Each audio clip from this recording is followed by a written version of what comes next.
Now, one thing we've noticed when we first started this is we'd go to a community and we'd hear from people, but we try to have an eye for who isn't there. So we went to Emporia, Kansas. We had a great turnout, lots of great conversation from farmers.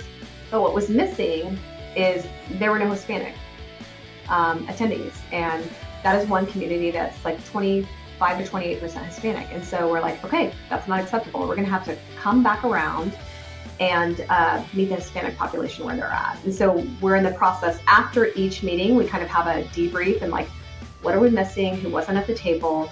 And we'll circle back around to try to meet them where they're at. And so it's not a one and done, right?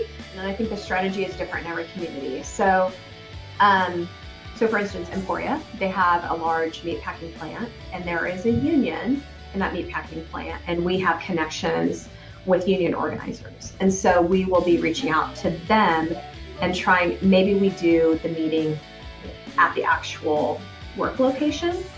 And we anticipate this problem will happen when we get to Western Kansas because we have a large, not just Hispanic population, but refugee population. And why on earth would they feel safe to come to a government-led meeting to have their voices heard, right? We need to be really aware of those dynamics. And so working closely with the organizations that serve refugees and serve these covered populations is key.